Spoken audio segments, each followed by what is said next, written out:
Muamalah. Pengertian muamalah terbagi menjadi dua segi. Yang pertama dari segi bahasa dan yang kedua dari segi istilah. Menurut bahasa, muamalah berasal dari kata amalah, ya amala, yang artinya saling bertindak, saling berbuat, dan saling mengamalkan. Sedangkan menurut istilah, pengertian muamalah dapat dibagi menjadi dua macam, yaitu pengertian muamalah dalam arti luas dan pengertian muamalah dalam arti sempit. A. Definisi muamalah dalam arti luas dijelaskan oleh para ahli sebagai berikut. Menurut Ad-Dimyati, aktivitas untuk menghasilkan duniawi menyebabkan keberhasilan masalah akhirawi.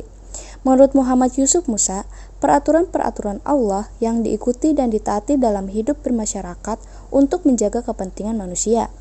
Dari dua pengertian di atas, dapat diketahui bahwa muamalah adalah aturan-aturan atau hukum Allah Subhanahu wa Ta'ala yang ditunjukkan untuk mengatur kehidupan manusia dalam urusan duniawi dan kemasyarakatan. Sedangkan pengertian muamalah dalam arti sempit atau khas didefinisikan oleh para ulama sebagai berikut. Menurut Hudari Baik, muamalah adalah semua akad yang membolehkan manusia saling menukar manfaatnya. Menurut Idris Ahmad, muamalah adalah aturan-aturan Allah yang mengatur hubungan manusia dengan manusia dalam usahanya untuk mendapatkan alat-alat keperluan jasmaniah dengan cara yang paling baik. Menurut Rashid Ridho, muamalah adalah tukar-menukar barang atau sesuatu yang bermanfaat dengan cara-cara yang telah ditentukan.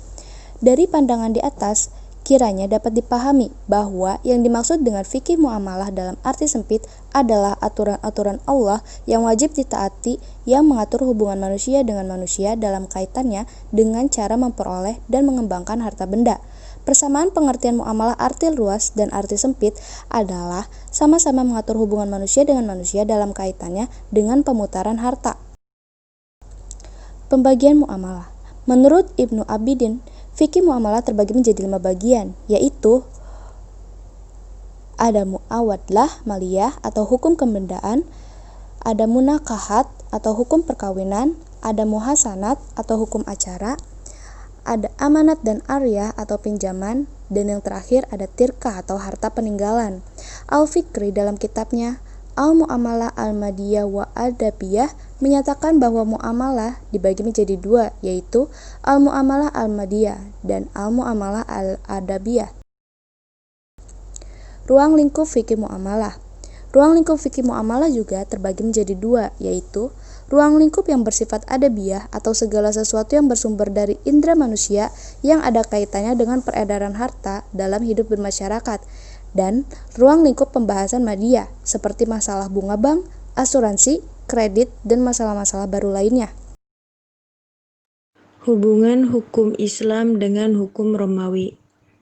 Para sarjana berbeda pendapat tentang adanya hubungan hukum Islam dengan hukum Romawi, yang intinya terbagi menjadi 3 bagian, yaitu A. Segolongan orientalis berpendapat bahwa hukum Islam benar-benar dipengaruhi oleh hukum Romawi.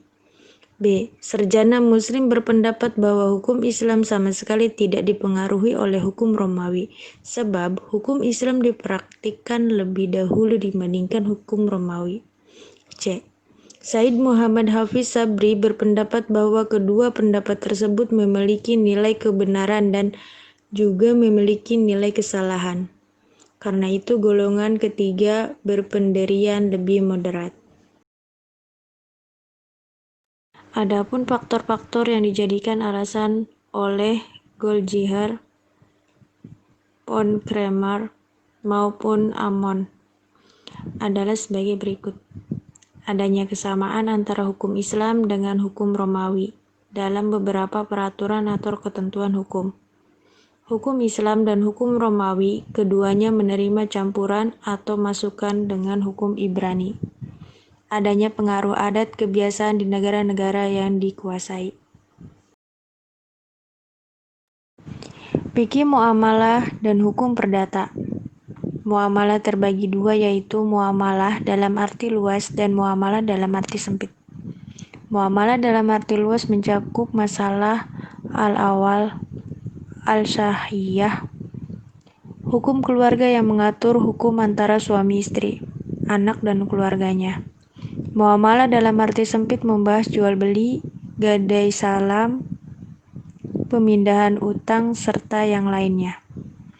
Hukum perdata positif yang sedang berlaku di Indonesia mengatur hukum orang pribadi dan hukum keluarga, hukum benda, dan hukum waris.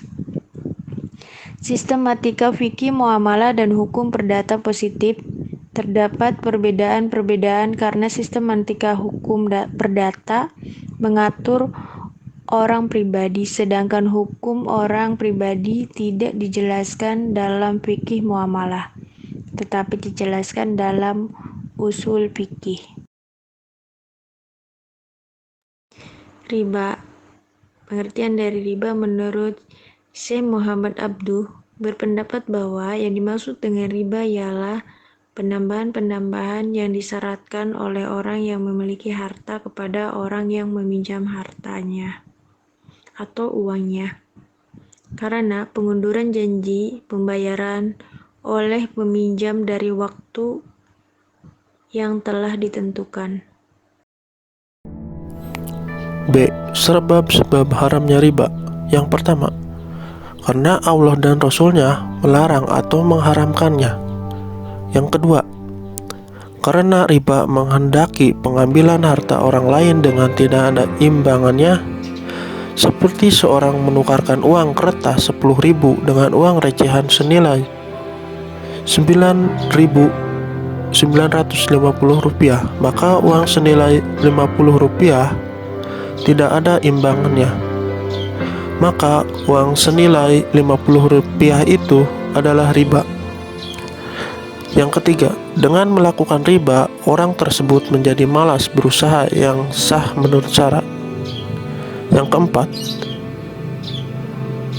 riba menyebabkan putusnya perbuatan baik terhadap sesama manusia dengan cara utang piutang atau menghilangkan faedah hutang piutang, sehingga riba lebih cenderung memeras orang miskin daripada menolong orang miskin.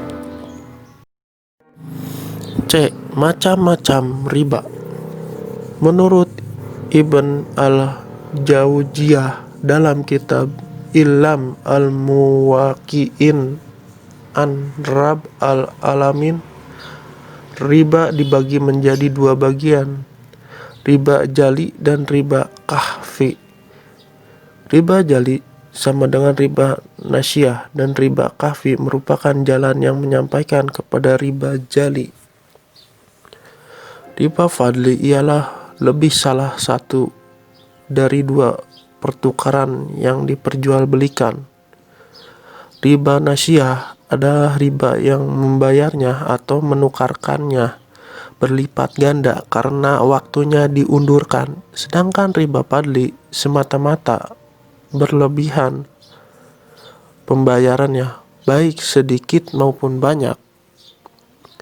Riba ialah ketika dua orang yang bertukar barang dan jual beli berpisah sebelum timbangan terima.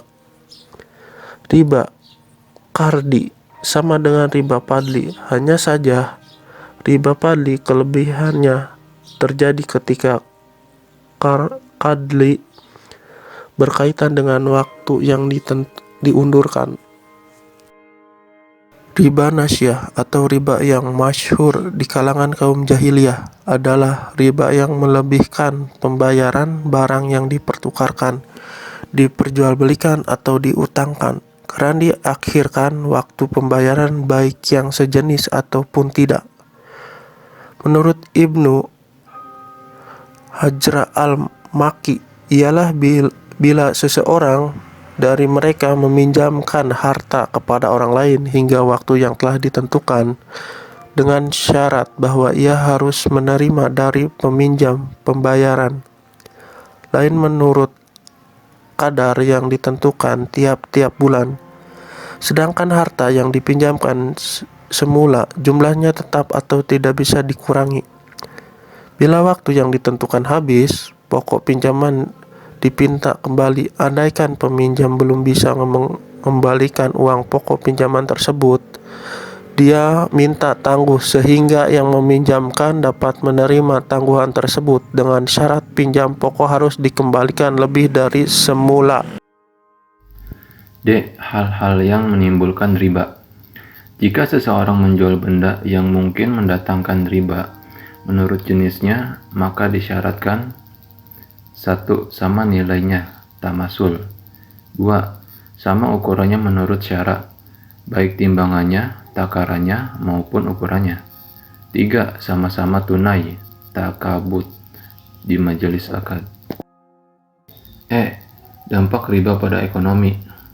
Para ahli ekonomi berpendapat bahwa penyebab utama krisis ekonomi adalah bunga yang dibayar sebagai peminjam modal atau dengan singkat bisa disebut riba. Riba dapat menimbulkan overproduksi. Riba membuat daya beli sebagian besar masyarakat lemah sehingga persediaan jasa dan barang semakin tertimbun. Akibat perusahaan macet karena produksinya tidak laku, perusahaan mengurangi tenaga kerja untuk menghindari kerugian yang lebih besar, dan mengakibatkan adanya sekian jumlah pengangguran. Dengan demikian, riba dapat meretakan hubungan, baik hubungan antara orang per orang maupun hubungan antar negara, seperti Inggris dan Amerika Serikat.